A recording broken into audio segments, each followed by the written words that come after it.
Welcome back for another video, ladies and gentlemen. Today I bring you my team selection for Game Week 7 off the back of an amazing Game Week 6. If you do enjoy the video, don't forget to like and subscribe, and without further ado, let's get into it.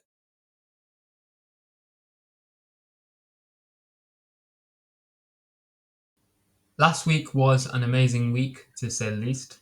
71 points after I played my wildcard, and to have it for many more weeks is going to be amazing. Haaland still obviously getting a significant 32, almost half of my game week points. However, the reason for wildcarding was to be able to bring him in. The other three players to return in this side were Semenyo, Senesi, and a lucky Gabriel last-minute header. My punts of Mbeumo, Foden, and Richarlison all failed, but not to worry because they were multi-week punts, although it is a bit saddening that they couldn't perform this week. But now last week's scores out the way and a lovely green arrow to go with it, let's take you through my Game Week 7 team selection. Starting off, we'll collate the goalkeeper and defenders into one section, and we'll start off with Raya. Normally, I try and go with a cheaper goalkeeper, one of the 4.5s, as they normally end up scoring similar. However, the only 4.5 I liked was Petrovic of Bournemouth, but I didn't want to double up with Senesi. However, I did want to double up with Arsenal's defence, with West Ham in Game Week 7 and Sunderland and Burnley to come, albeit Sunderland being a better fixture than expected. I do see a few clean sheets in the next 5 games for them. And that's why we're making the double up, along with Gabriel, who has significant corner threat. In fact, this season, West Ham have been so poor on corners that a significant amount of their goals conceded have been from corners, that to centre-backs. Gabriel having the best outlook for Arsenal on corners. The other player I do like but won't go for as it's too short of a punt is Mikel Merino, who also gets his fair share of set piece goals. We've talked about our Arsenal old school pairing, now we'll move on to the DEFCON pairing. Senesi and Tarkowski, respectively getting the +2 points in 6 and 5 of their games. Senesi the only player to hit DEFCON in all 6 of his games. To put that into perspective, that's +12 for Senesi, equivalent to either 2 goals, 4 clean sheets, or 3 assists. To prick your brain even more on why I think defensive contributions is game-breaking, it's between picking a player who plays 90 minutes in 6 games versus a player who doesn't play a single minute at all. That difference of 12 points is defensive contributions. So to have 3 players in my defence who can hit DEFCON, albeit Gabriel maybe in some harder games rather than some easier games, I do feel confident. Swiftly onto my midfielders now. Ndiaye, Mbeumo, Foden and Semenyo. 4 players who I brought in on my wildcard last week, one of which I already had. That one being Ndiaye, who in the first few weeks has shown glimpses of being Everton's talisman, being on penalties, aiming for defensive contributions in some game, getting goal threat, having assist threat as well. For just 6.5 million and somehow not having a price rise, that is spectacular. And a lock on my wildcard, even on penalties, which, wow, having a significant share of Everton's goals and assists as well. So for me, Ndiaye was a no-brainer. Similar with Semenyo, who started off the season incredibly. He got 2 goals at Liverpool, an assist at Wolves, a blank versus Tottenham, a goal and assist at Brighton, an assist at Newcastle. Defensive contributions at Newcastle, even he has hit it, and a goal away at Leeds. Only 1 blank in 6 game weeks, and from the looks of it, even a potential captaincy option going forward when Haaland does have a tougher fixture. And now on to the 2 who maybe I'm a bit less confident of. Foden, why am I not confident of him going forward? Maybe minutes. But I do think he'll start the Brentford game, and this was a game where last season he got 2 goals. One which Haaland blanked in, interestingly enough, which Brentford do seem to do quite well.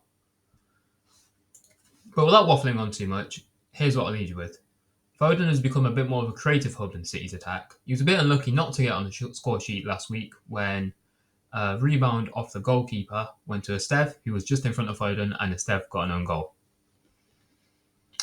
Mbeumo, lastly, being a United fan myself, I've seen my fair share of critics and praises of Mbeumo so far. The one thing I will say is he's looked like United's most attacking player, yes. But when he's crossing the ball in, sometimes it's a bit inconsistent, but when he is crossing it in, he's relying on United to finish it, which United have created the most expected goals in the league, the second most non-penalty expected goals if you want to get into that as well. But they can't convert the chances to save their life. And Bruno is part of that, but by the same token, good goalkeeping is also part of that. The expected goals which Mbeumo picks up is not only in bad situations, he picks up in very good positions.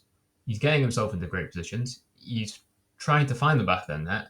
It's just waiting for that one. We saw it against Brentford again. He was a bit worse, but again, to stop myself from waffling too much, I do think Mbeumo is a great asset, and I think he will get something in Sunderland. One last thing that I'll leave you with. When Bruno missed a penalty, a lot of the thoughts instantly went to, who's the next penalty going to be? Who's going to be this? Who's going to be that? Whilst I think Bruno could be taken off penalties, and maybe he should just for a while, because it is clear that there's something going on in the back of his head when he's taking them this season, having taken 3 and only scoring the 1.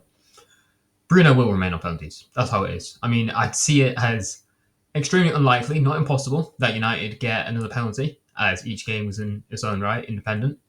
But I think if Bruno's not going to take penalties. If Bruno misses another one, then you have an issue. Now, I don't need to say much else except for 6 starts, 8 goals, 1 assist, 1.32 expected goals per 90. But besides that, Brentford I wouldn't read in too heavily to after the win against Man United. It was a fantastic win. They played amazing. But I wouldn't judge it just because it's United. And at the moment, especially in transition, United are a lot worse position than pretty much every team in the league, bar Burnley. Gyökeres next. He's been a bit rubbish so far, to be honest. He's had a few good moments, especially in the brace against Leeds where we saw him take a penalty. Saka wasn't on the pitch, so we don't know who will take the penalty if they both are on the pitch. Very interesting one. I do firmly believe it will be Gyökeres because he has got a lot better penalty record than Saka. But besides that, the 2 goals against Leeds, 1 being a penalty, and the goal against Nottingham Forest, I still think there's a lot more we can see from him. I think there's going to be a lot more we're going to see from him in the game against West Ham. Obviously, it's a more defensive team from West Ham. It's a better defensive team, as we've seen already.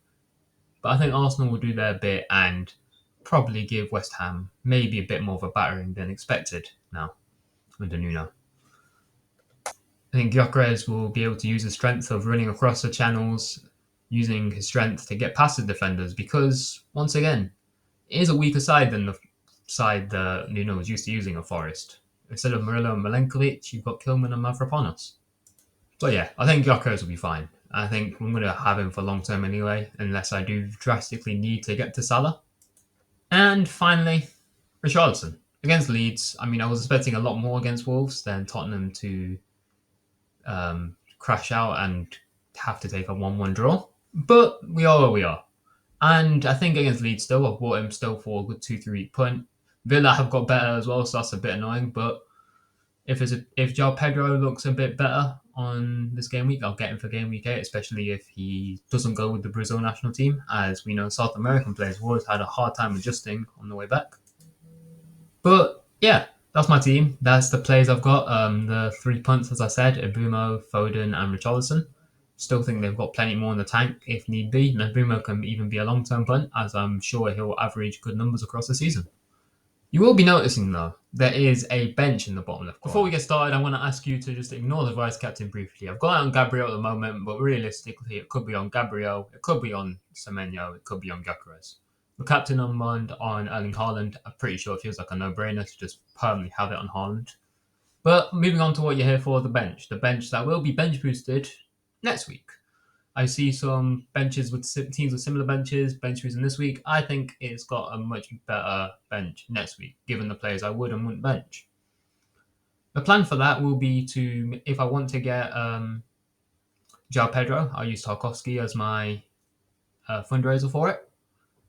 But nonetheless, starting off, Dubravka, he's been on my bench every week. He's been reliable, and there's a 4 million goalkeeper, and I don't really want to play a Burnley player this week. First on my bench is Mukiele, who's playing United. Hit DEFCON in 3 of his 4 games so far. He was 1 off last game. And I think with the United team, who will still run at you, will still create chances, as we've seen with those expected goals and shot numbers, I think there's still DEFCON potential, immense DEFCON potential. And let's be realistic, with the way that United have been converting some of their chances, even clean sheet potential.